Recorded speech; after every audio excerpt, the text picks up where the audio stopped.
Bonjour et bienvenue au webinaire d'Edgeware. Donc on va encore attendre 1 ou 2 minutes les derniers participants qui s'inscrivent et on va commencer dans 1 ou 2 minutes.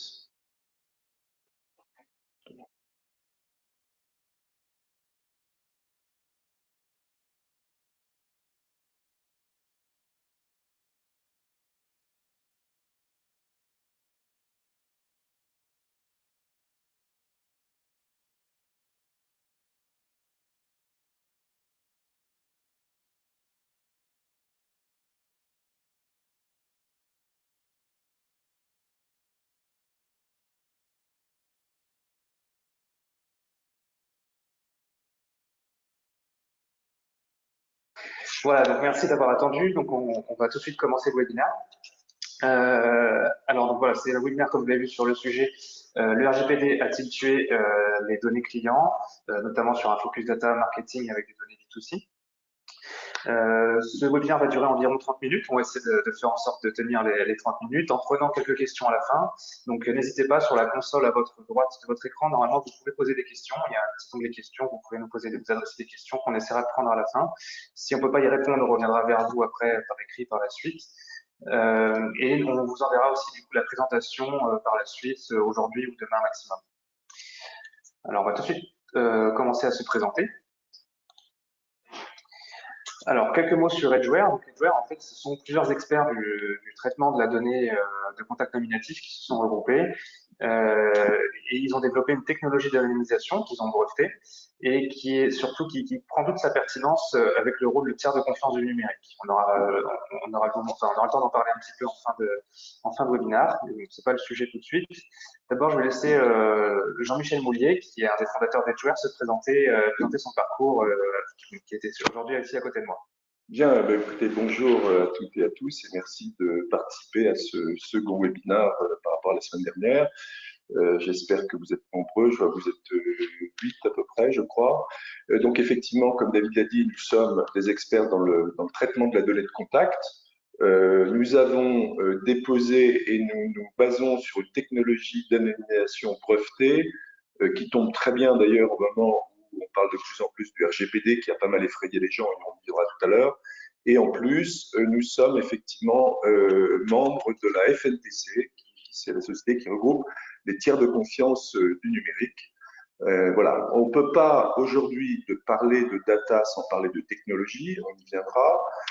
Effectivement, on est là pour vous parler de toute la problématique sur les erreurs d'interprétation qu'on peut faire au niveau du RGPD, sur l'inertie des entreprises qui, depuis le mois de mai 2018, pour certaines, ont stoppé les traitements, alors qu'honnêtement, il n'y a pas raison de le faire, notamment avec la technologie qu'on vous présentera. Et puis, bien sûr, si vous stoppez, vous dévalorisez vos données clients, puisqu'il y a une attrition, on en parlera tout à l'heure. En ce qui concerne rapidement, je suis dans le métier de la data depuis longue date, dans des entreprises que j'ai dirigées ou créées par la suite. Et effectivement, la société que je dirige et que je co-dirige aujourd'hui, Edgeware, est en pleine expansion sur ces problématiques de data et de sécurisation de données. Voilà. Voilà, donc vous l'avez compris, c'est Jean-Michel qui va apporter son savoir aujourd'hui lors de ce webinaire, et donc mon rôle va être de le faire parler. Et donc avant même de rentrer dans la réponse à la problématique, pourquoi Jean-Michel, pourquoi cette problématique aujourd'hui et en quoi elle est pertinente aujourd'hui? Elle est pertinente tout simplement parce que d'abord le monde ne s'est pas arrêté de tourner, mais cependant les entreprises ou certaines ont arrêté de traiter leurs données. Comme je le disais tout à l'heure, ne plus traiter ces données, c'est perdre des clients, hein, puisqu'on te parle de données clients. Ne plus les traiter, c'est perdre des données de contact. La donnée de contact, c'est le seul lien qui existe entre l'entreprise et le client pour le contacter.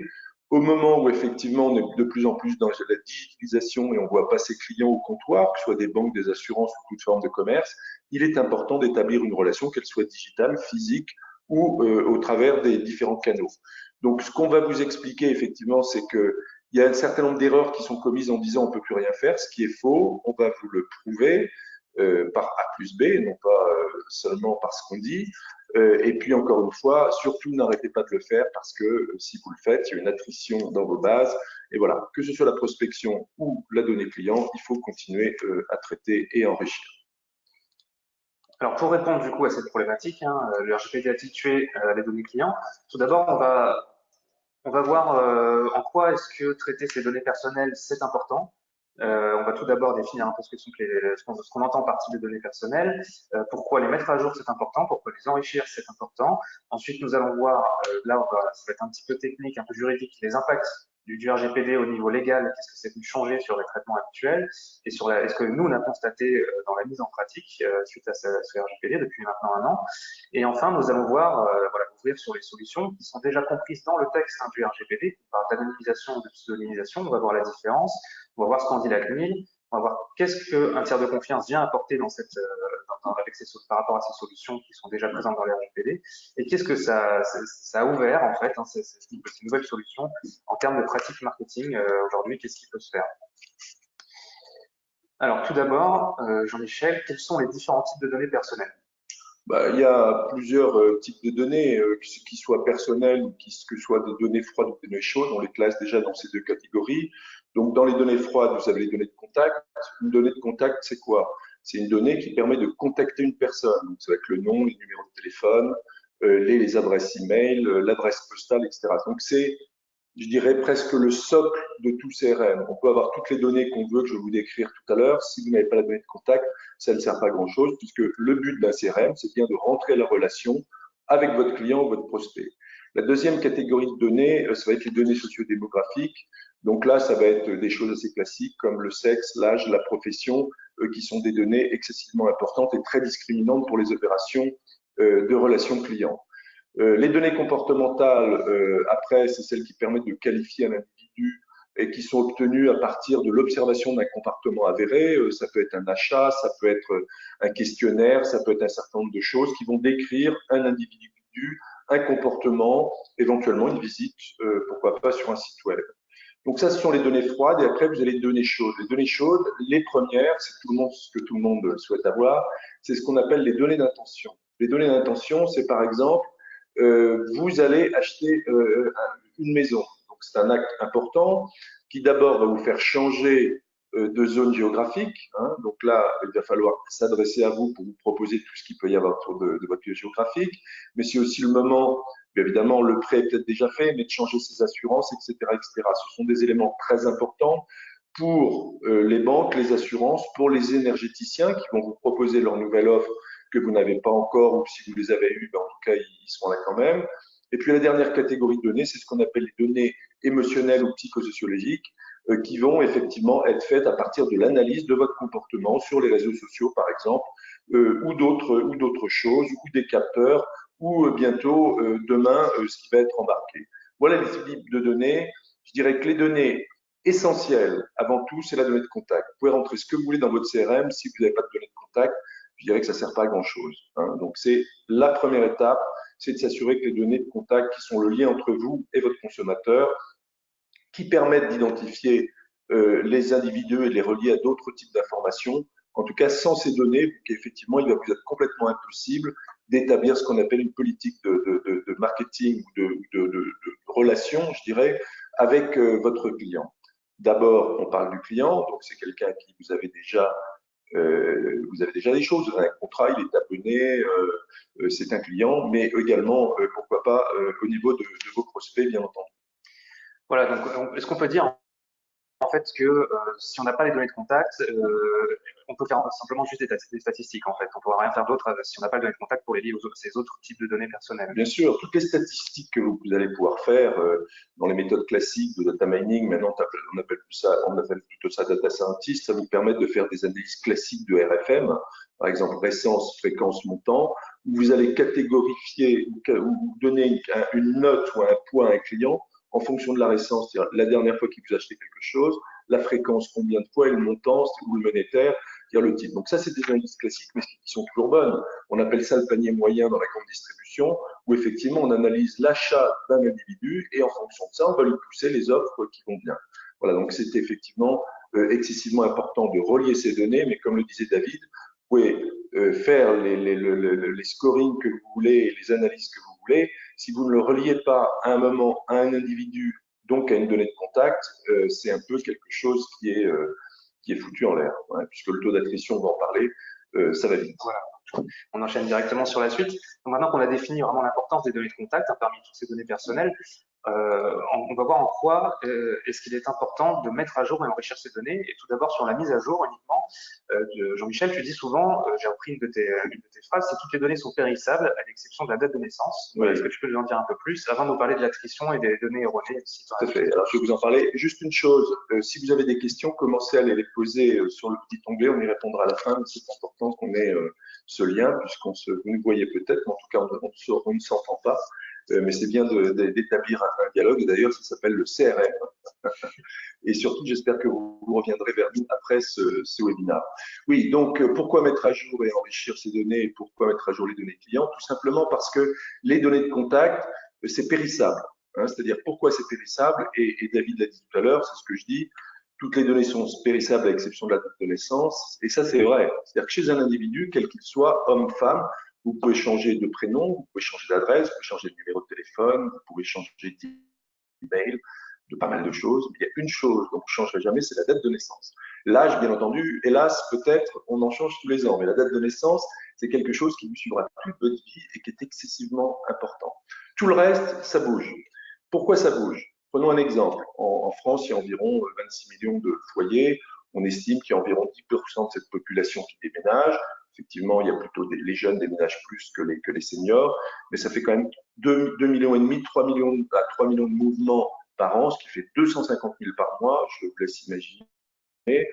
Donc, ça fait environ 8 à 10 000 individus qui déménagent chaque jour. Alors, c'est pas aussi vrai parce qu'il y a des grandes périodes de mutation et de mouvement qui sont en général à la fin de l'année scolaire, en septembre ou en fin d'année, mais cependant, c'est important. Donc, à chaque fois que ces personnes déménagent, si vous n'avez plus leur nouvelle adresse, vous les perdez, même si ce sont des clients. Donc, c'est vraiment de l'argent foutu en l'air. Et 10% de déménagement, est-ce que ça veut dire que votre base qui fait 100 au bout de 10 ans, il n'y a plus rien. Non, parce qu'il y a des gens qui ne déménagent pas. Mais enfin, il faut faire quelque chose pour éviter de perdre les clients. Et vous le savez comme moi, un client, c'est quand même, quand on l'a, on est content, mais il faut aller le chercher. Hein. Donc, c'est vraiment un actif que vous perdez. Les gens changent également d'email pour des raisons diverses et variées. Tout simplement parce qu'ils changent de FAI.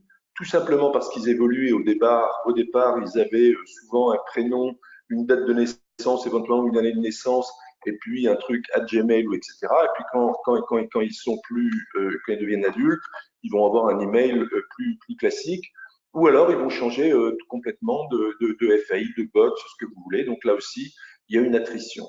Enfin, l'email professionnel, vous changez de job, ça devient un bounce, hein, c'est-à-dire que quand vous quittez l'entreprise, vous n'êtes plus contactable. Voilà, donc ça aussi, c'est des éléments perdus. Et puis, il y a des moments importants dans la vie, tels que le mariage, le divorce, une naissance, une mutation professionnelle, qui fait que ça va modifier de manière importante vos données de contact. Hein. Donc ça, c'est important. Au-delà des données erronées que vous pouvez avoir dans votre base et qui doivent être mises à jour et vérifiées à chaque instant. Pourquoi? Parce qu'on peut faire des erreurs de saisie lors de la collecte ou lors de transfert de fichiers. On peut aussi avoir une adresse email qui est utilisée par plusieurs membres d'un foyer. Donc ça, on peut vous aider grâce à cette technologie, à retrouver la bonne adresse. Et puis, il peut y avoir des modifications de l'adressage aussi, qui sont des fusions communes, des changements de voix, des créations de nouvelles voix ou des compléments d'adresse. Donc voilà pourquoi il faut mettre à jour de manière systématique ces données de contact. Donc voilà, donc, on a vu que pourquoi les entreprises sont amenées à mettre à jour leurs données, donc c'est vraiment le phénomène d'attrition et de données erronées. Maintenant, il n'y a pas que la mise à jour, il y a aussi l'enrichissement. Enrichir, on dit souvent enrichir, c'est donner de la valeur. Qu'est-ce que tu peux nous en dire plus, Jean-Michel, sur ce point-là? Bien sûr. Donner de la valeur, c'est quoi? Pour une entreprise, en général, c'est pas parce qu'elle a un joli nom qu'elle a de la valeur. En général, c'est parce qu'elle a des clients. Ses clients, c'est son actif. C'est d'ailleurs plus souvent ce qui lui donne de la valeur que de savoir si elle a un actionnaire A, B, C ou D. Hein. L'actif, c'est vos clients. C'est eux qui vous font vivre. Donc, c'est important et c'est pourquoi il faut continuer à enrichir cette donnée pour faire différentes choses. Si vous enrichissez la donnée autour d'un client, vous allez vendre à ce client des choses qui existent dans votre panoplie d'offres, mais que vous ne lui avez pas encore vendues. C'est ce qu'on appelle du cross-selling, de l'upselling, où vous allez vendre des choses différentes, complémentaires, parce que vous le connaissez mieux. Donc ça, c'est un élément excessivement important. S'inscrire aussi dans la relation multicanale, on peut pas, d'ailleurs on devrait plus en parler aujourd'hui. Vous savez qu'il y a une désaffection très forte, par exemple, pour les guichets bancaires. Vous n'allez plus comme vous alliez auparavant à la poste, vous n'allez pas forcément acheter vos chaussures dans un magasin. Donc tout ça, effectivement, il faut mettre à jour ces données, il faut dématérialiser. Ça se fait par certaines entreprises d'abord au travers de newsletters. d'informations, mais le but, c'est bien de capter ces données le plus rapidement possible. On va effectivement aussi améliorer la connaissance client. C'est quoi améliorer la connaissance client? C'est rajouter, par exemple, une donnée dont je vous ai parlé tout à l'heure. C'est-à-dire que vous connaissez la personne, vous avez ses données de contact, mais vous ne savez pas, par exemple, qu'il a 3 enfants. Donc ça, c'est une donnée importante quand on va lui proposer une offre tournée effectivement vers la famille ou vers les enfants. Et puis, c'est maximiser la délivrabilité des campagnes marketing. Si vous ne mettez pas à jour, vous avez des hard bounce. On appelle ça des PNB dans le postal, on appelle ça des NPAI. Vous nous envoyez un mailing, ça vous coûte de l'argent, mais ça n'aboutit pas. Donc c'est de l'argent fichu en l'air. Il vaut mieux investir dans le traitement, dans la validation, dans la mise à jour, dans l'enrichissement, que d'effectivement d'envoyer des mailings et que ça passe directement à la poubelle. Donc une base de données de clients à jour et enrichie, c'est un peu la clé de votre succès d'aujourd'hui et de demain. Et vous inscrivez dans le temps dans la relation client, et vos clients, ils aiment ça. N'oubliez pas qu'un client, si vous lui proposez des choses qui lui correspondent, si vous rentrez dans une relation qui est une relation de confiance, il va aimer tout ça. Donc surtout, faites en sorte de la conserver, cette relation. Très bien, donc maintenant qu'on a vu vraiment les différents types de données personnelles, on a vu pourquoi c'est important de mettre à jour et enrichir ces données, donc ça c'est des pratiques qui se faisaient depuis longtemps. Donc maintenant on va voir qu'est-ce que le RGPD est venu changer justement sur ces pratiques. Tout d'abord au niveau légal, donc pour rappel, l'objectif du RGPD c'est quand même de responsabiliser les entreprises qui collectent ou traitent des données personnelles. Donc on va parler du responsable de traitement et des sous-traitants. Avant de rentrer sur les points du RGPD qui nous intéressent sur le cadre du webinaire aujourd'hui, un petit rappel sur le RGPD. Le RGPD, c'est toute une série de formalités administratives que vous connaissez sûrement tous. Voilà, la tenue d'un registre de traitement, la désignation d'un PO, voilà, c'est pas mal de petites formalités administratives. Mais nous, ce qui nous intéresse aujourd'hui dans le RGPD, au niveau légal sur les traitements, qu'est-ce que ça a changé? On va dire les nouveautés légales par rapport à ces traitements, c'est tout d'abord l'apport d'une responsabilité partagée, en fait. C'est-à-dire que maintenant, le responsable de traitement peut être tenu pour responsable d'un traitement qui a été fait par son sous-traitant, qui aurait pas respecté les règles. Voilà, il y a cette notion de responsabilité partagée dans l'article 82 du RGPD. Et qui est lié, quand on parle de responsabilité, on parle aussi de sanctions. Donc forcément, voilà, dans l'article 83, ça suit tout simplement dans le RGPD la mise en place de sanctions. Vous connaissez tous, ça peut aller jusqu'à 4% du chiffre d'affaires mondial. Donc ça, c'est vraiment les deux points légaux qui ont été apportés par le RGPD. Est-ce que tu nous en diras un peu plus? Oui, David a bien résumé. Je dirais que la protection du consommateur, elle existait auparavant au travers de 3 éléments. Le premier, c'était la loi informatique et liberté qui datait de 1978, mais qui protégeait le consommateur, qui avait toujours un droit de rectification, d'opposition. Puis, avec l'avènement de l'emailing, puisque en 1978, il n'y avait pas Internet, est venue ce qu'on appelle la LCEN, qui a effectivement écrit pas mal de choses quant à la protection sur ce qu'on appelle l'opt-in, l'opt-out, le consentement, l'intérêt légitime. Et puis, il y a ePrivacy qui est venu en mettre une petite chose. Puis toutes les associations qui ont réglementé ou qui ont fait des codes de déontologie pour aider les entreprises comment dirais-je, à respecter ces lois. Le RGPD, c'est quoi? C'est un règlement européen. Donc maintenant, la loi informatique et liberté LCEN, c'était français. Maintenant, on a un règlement européen qui vaut pour toute l'Europe. La CNIL, c'est toujours l'organisme de contrôle. Et ce qu'a dit David, ce qui change beaucoup, c'est les entreprises maintenant qui sont visées. C'est-à-dire que les entreprises sont visées dans la mesure que c'est elles qui vont être sanctionnées si elles ne font pas attention à la sécurité des données, si elles ne font pas attention au niveau des transferts et si elles ne respectent pas l'ensemble des éléments qu'on peut décrire. On parlait tout à l'heure de registre, donc il est important dans toute opération de tenir un registre qui va tracer tous les éléments. Il est important pour un responsable de traitement de définir la finalité, puisque c'est l'objectif, pourquoi on fait ce traitement, mais il est important de pouvoir à tout moment remonter à la source de l'information et de vérifier que le consentement a été donné de manière légale. Donc tout ça, c'est possible grâce à, je dirais, l'informatisation des systèmes, et je le disais au début, on ne peut plus parler de data sans parler de technologie. Donc pour être un acteur, je dirais, sérieux, reconnu, il faut effectivement avoir une technologie qui s'adapte à tout ça. Et puis, la sanction, elle est immédiate. Auparavant, la CNIL venait vous voir en disant « c'est pas bien, vous ne respectez pas », on vous tapait un peu sur les doigts, on parlait un peu de vous. Aujourd'hui, c'est 4% du chiffre d'affaires mondial. Donc, ça peut être énorme et c'est des conséquences qui ont fait que les DPO, effectivement, qui sont maintenant, qui doivent être désignés, tremblent un peu. Et cependant, vous verrez, malgré tout ça, on peut faire beaucoup de choses et on doit continuer à faire ce qu'on fait avant. Jamais les pouvoirs publics Jamais le G29, jamais les personnes qui ont écrit le RGPD, leur objectif c'était de dire on arrête tout. Au contraire, par contre, on le réglemente et on suit les éléments et on veut tracer les éléments, ce qui me paraît tout à fait logique, normal et sain d'ailleurs, pour le consommateur et pour l'entreprise. Alors, un petit point aussi sur le consentement, puisque quand on parle de traitement de données, et notamment de données de contact, on va parler aussi de consentement dans certains cas. Le RGPD, lui, n'est pas venu modifier ce que disait déjà la loi informatique et liberté, il est venu tout simplement le préciser. Et voilà, donc aujourd'hui, voilà, le RGPD dit que le consentement doit être valide, libre, spécifique, éclairé et univoque. Il y a tout de même un point qu'il faut noter quand même, c'est que le RGPD vient préciser que le consentement est seulement l'une des 6 bases juridiques prévues pour autoriser le traitement des données à caractère personnel, et que, à titre d'exemple, l'exécution du contrat ou l'intérêt légitime sont d'autres bases juridiques. Donc voilà, le consentement, effectivement, le RGPD en parle, mais ça ne vient pas modifier en fait ce qui se fait auparavant. Tout à fait.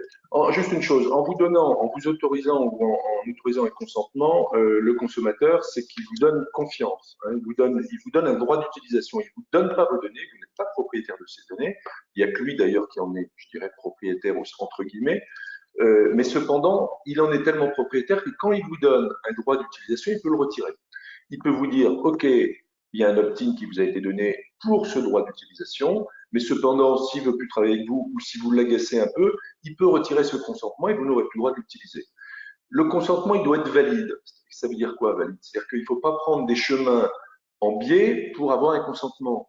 C'est-à-dire qu'il doit être matérialisé aussi. Alors, soit une case à cocher, soit c'est un acte, soit c'est un clic, c'est quelque chose qui doit être prouvé. Éclairé, bien entendu, ça veut dire quoi éclairé? C'est-à-dire que vous devez, dans votre contrat de confiance avec le consommateur, lui dire tout ce que ça implique, pourquoi vous voulez rentrer en contact avec lui, et univoque. Univoque, ça veut dire que c'est bien dans un sens. Vous n'allez pas lui dire, monsieur, vous êtes client et à ce titre, on va vous adresser nos produits qu'on vous adresse depuis longtemps, et puis le lendemain, lui adresser un produit qui n'a rien à voir avec pour ce quoi il a donné son consentement. Donc c'est très important. Voilà, et après, c'est effectivement ce que disait David, sur lequel je n'ai pas besoin de revenir, mais qui est très clair dans la présentation. Alors maintenant, voilà, on a vu le côté légal. Qu'est-ce que le RGPD est venu modifier vraiment dans la mise en pratique? Donc, il y a 2 points importants. Le premier point, on l'a déjà un peu évoqué auparavant.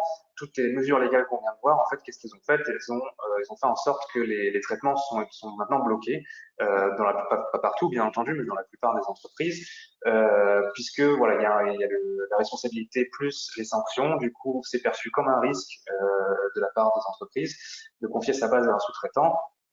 Donc les traitements de données ne sont plus faits et il y a certaines informations qui du coup sont en train de périr dans les bases. Tout à fait. Où a-t-on dit d'ailleurs, est-ce que quelqu'un a dit arrêtez vos traitements? Jamais. C'est les DPO, c'est les entreprises qui disent oula, on ne peut plus traiter parce que c'est plus sécure. On va vous montrer que c'est pas vrai. C'est-à-dire que, au contraire, traitez, continuez à traiter. Vous avez un cadre juridique qui est clair. Profitez de ce cadre juridique que vous mettrez en avant à chaque fois que vous serez en relation avec vos clients ou avec les entreprises qui vont vous contrôler. Effectivement, il y a eu un petit travail à faire au préalable pour s'organiser, pour sécuriser les transferts. Ça, c'est votre responsabilité interne, IT ou compliance au niveau du RGPD. Mais surtout, n'arrêtez pas. Hein, n'arrêtez pas. Personne ne vous a dit d'arrêter les traitements. Et alors, le second point, c'est suite à une circulaire une note de la CNIL du 28 décembre 2018 qu'on peut retrouver sur le site internet. Oui, vous allez tout de suite sur le site si vous voulez vérifier. D'ailleurs, je crois qu'on vous a donné le lien et on pourrait vous en dire plus. Il est dans la présentation. Le 28 décembre 2018, la CNIL s'est prononcée sur ce qu'on appelle l'opt-in partenaire et notamment sur la prospection électronique. Et là, les gens ont dit, bah, écoutez, on ne peut plus rien faire puisque maintenant l'opt-in partenaire, ça n'existe plus. Il faut cocher des cases en disant à qui on accorde son opt-in.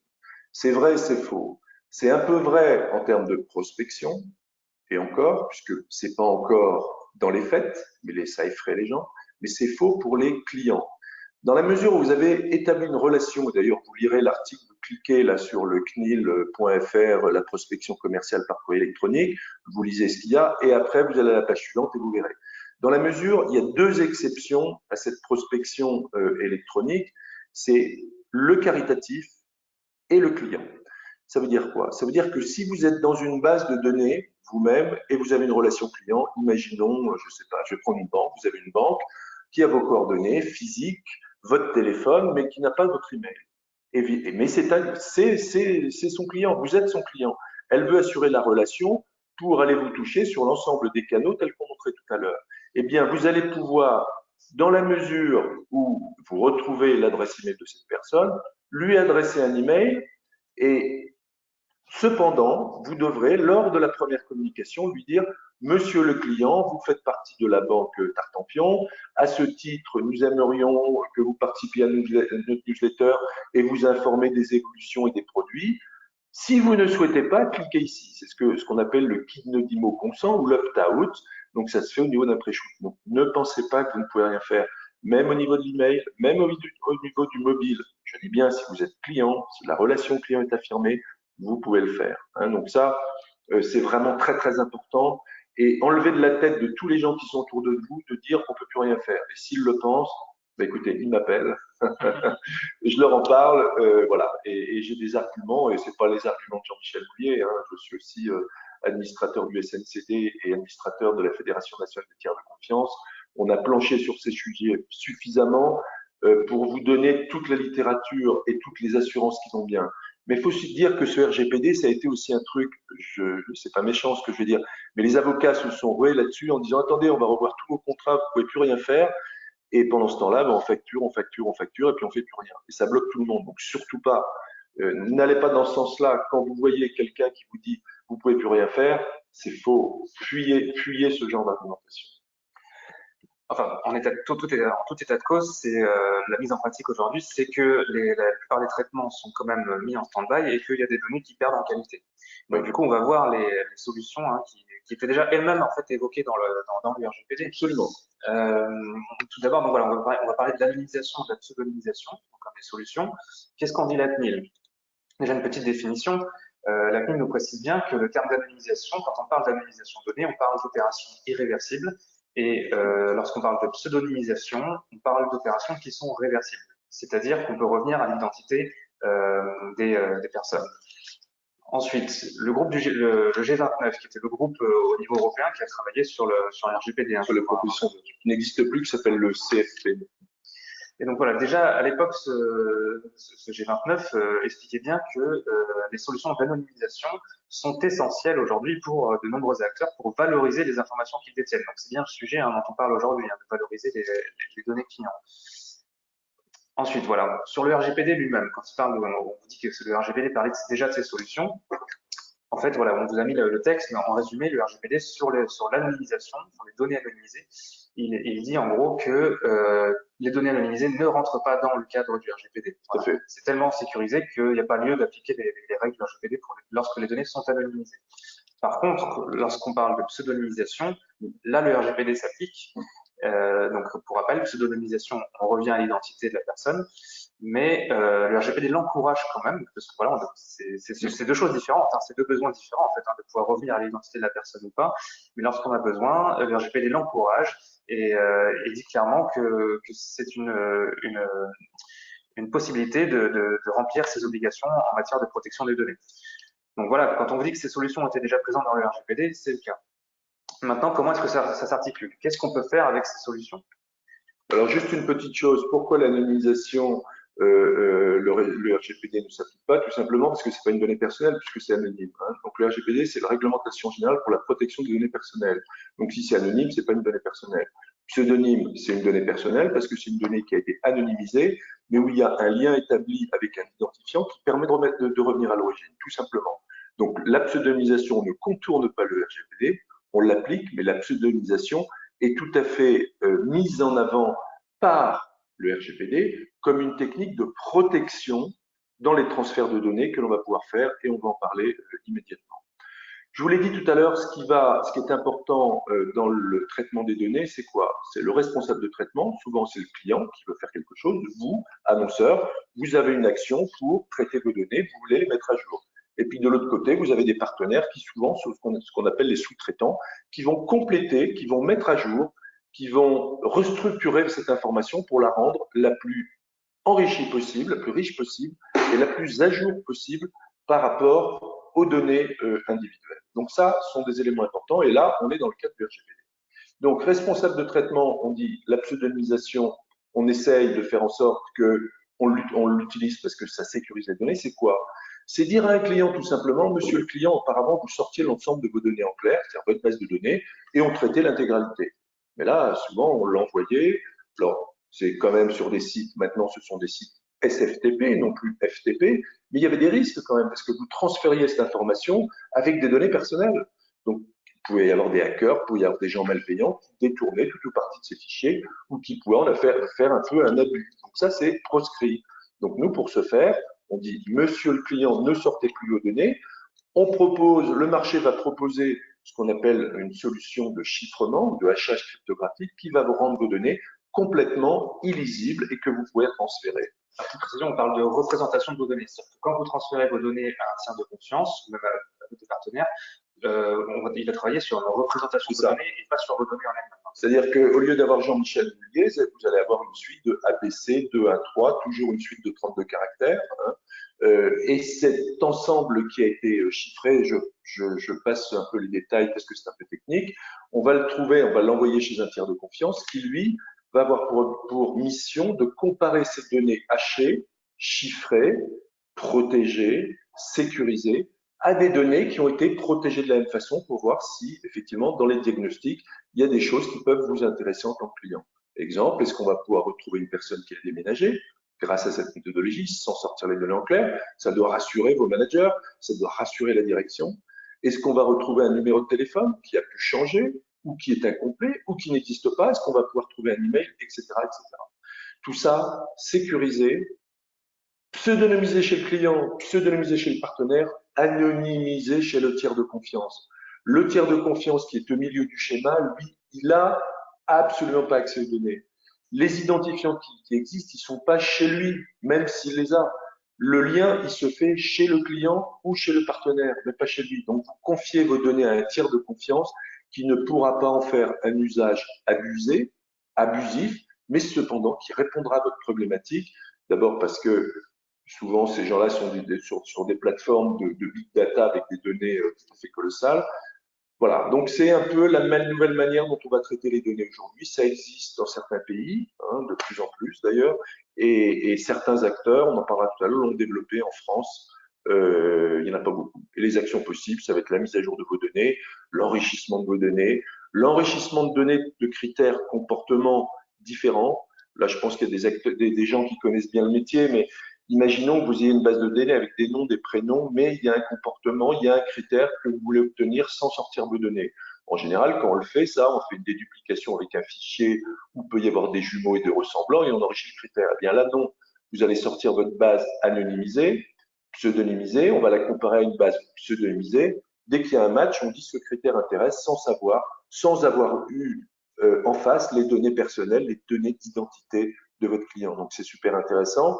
Et en plus, au niveau, je dirais, mathématique, c'est binaire. C'est-à-dire, la personne, ça peut pas être à peu près la même comme on le fait dans les techniques classiques de la déduplication. C'est binaire, c'est oui ou non. Donc, c'est sûr, sécurisé, fiable, et vous comparez vos données soit aux partenaires de votre choix, soit aux référents qui peuvent vous être proposés. Donc, c'est vraiment béton, je dirais, si on peut utiliser ce terme, au niveau légal, sécurité, compliance.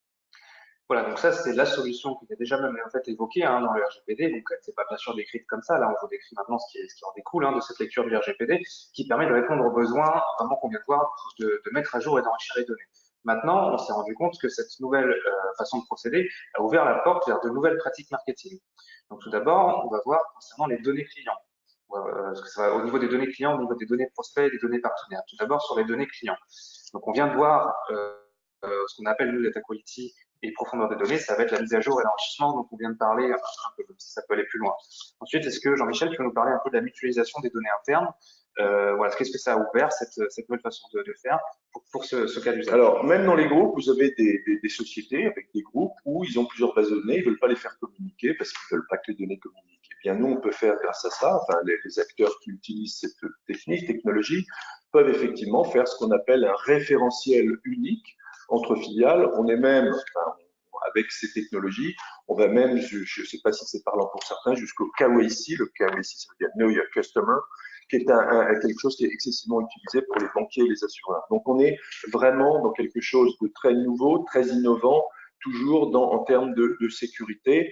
Et puis, effectivement, on peut enrichir des nouveaux points de contact, des critères, comme on vous l'a dit tout à l'heure, qui sont très, très importants, puisque la mise à jour d'un CRM, c'est une action continue, continuelle. C'est pas parce qu'un client a un critère A aujourd'hui qu'il va continuer à avoir ce critère A. Il est marié, il n'a pas d'enfants. Dans 2 ans, il aura des enfants. Donc, c'est des critères qu'il faut rajouter, empiler à chaque fois et surtout conserver les histoires. Alors, on pourrait par exemple faire un référentiel unique avec une base online, une base offline. Bien sûr, bien sûr, bien sûr, bien sûr, tout à fait. Sécurisé, encore une fois. Sécurisé, c'est-à-dire qu'on n'envoie pas ces données clients en clair sur le marché. Ensuite, je vous parlais des données prospects. Ce qui est possible de faire aussi avec cette même méthode, c'est vraiment la même méthode qu'on vient de vous décrire auparavant, il est possible de créer un réservoir de prospects ou simplement d'identifier des prospects chez les partenaires Absolument. sans sortir sa base, pour dédupliquer ses clients, pas prospecter ses propres clients, bien entendu. Donc, pour dédupliquer ses propres clients, pour trouver des prospects dans une base partenaire, on peut le faire sans sortir les données clients, sans mettre en danger ses propres données. Tout à fait. Auparavant, on avait recours à des systèmes de duplication classiques, hein, où il y a des logiciels et des gens qui font ça, où on va essayer de trouver si la personne A est bien la même personne A dans un autre élément. Mais on sortait les données en clair. Avec cette technologie, vous ne sortez jamais vos données en clair. Donc, vous arrivez à prospecter sans sortir les données. Donc, c'est quand même une technologie assez formidable et assez extraordinaire, puisque non seulement elle respecte la réglementation, elle évite toutes les failles de sécurité et vous comparez à des référents. Alors très rapidement, parce qu'on a été un peu long, le dernier point, c'est par rapport à des données partenaires. Voilà, il vous est possible d'aller identifier des communs dans dans des bases de données partenaires et de rapatrier n'importe quel type de données qui vous intéresse. C'est un peu ce qu'on a décrit auparavant, mais là, c'est vraiment, vous n'allez pas enrichir vos propres données clients, ou plutôt enrichir vos données clients avec des partenaires que vous avez identifiés vous-même. C'est ça. Alors, on arrive à la fin du webinaire. Il y a eu 2-3 questions de poser. On va vraiment se faire rapidement puisqu'on a été un peu long. La première question, alors, le RGPD a-t-il profondément modifié la problématique du traitement des données chez les annonceurs? Oui, enfin, je vous l'ai dit tout au long, oui, il l'a modifié, en tout cas, il l'a freiné. Hein, c'est-à-dire qu'il l'a freiné, voire arrêté chez certains, alors qu'il n'y a pas de raison. Le RGPD n'a jamais dit, encore une fois, je le répète, mais j'insiste, le RGPD n'a jamais dit on arrête de traiter les données des clients, c'est pas vrai, ou même des prospects. Non, non, pas du tout. Donc oui, ça a été un frein, mais attention, il faut absolument aller voir toutes les personnes qui disent on peut plus rien faire pour les convaincre que c'est faux. Hein. Donc non, le RGPD ne doit pas, en tout cas, en théorie, avoir arrêté le business. En pratique, certains se sont sentis un peu, je dirais, freinés dans leurs élans par le RGPD. Deuxième question, quel est le bénéfice réel de l'anonymisation, pseudonymisation? Ah oui, cette question est intéressante. Alors, le bénéfice réel, je vous l'ai dit, hein, on protège la donnée, c'est-à-dire qu'on ne sort pas les données personnelles, donc pas de risque de se faire hacher la donnée. Beaucoup moins de risques au niveau du transfert, puisque quand vous allez transférer, et c'est un élément important dans le RGPD, vous allez transférer des choses qui ne sont pas visibles, qui sont indéchiffrables, des suites de caractères. Donc, c'est un élément excessivement confortant, effectivement, et le bénéfice de l'anonymisation et de la pseudonymisation, il est réel. Il est réel. Il y a peu d'acteurs qui le font aujourd'hui. On en est un d'ailleurs des acteurs, et je crois qu'on est à peu près le seul aujourd'hui à être aussi avancé. Mais ayez recours à ces prestataires pour traiter vos données demain. Voilà, donc tu viens de répondre en fait à la troisième et dernière question qui avait été posée, c'est le nombre d'acteurs qui proposent cette méthode aujourd'hui. Donc tu l'as dit, on pense être les seuls, même s'il y en a qui essayent de nous copier aujourd'hui. Tout à fait. Il n'y a pas vraiment d'autres identifiés aussi avec un niveau de développement aussi élevé que le nôtre. Voilà, écoutez, on voulait vous remercier. Surtout, revenez vers nous. Vous avez nos coordonnées qui apparaissent ici. Appelez-nous. On vous fera une présentation individualisée si vous le souhaitez. On répondra à vos questions puisqu'on n'a pas eu ce dialogue intéressant qu'on aurait pu avoir personne à personne. Mais surtout, d'abord, merci d'avoir participé. À bientôt. Si vous avez des personnes qui souhaitent revenir vers un webinaire, vous nous les envoyez, on fera une session pour eux. N'hésitez pas et je dirai à très bientôt, bon après-midi et au plaisir de vous parler. Merci de votre écoute. Bonne journée. Au revoir.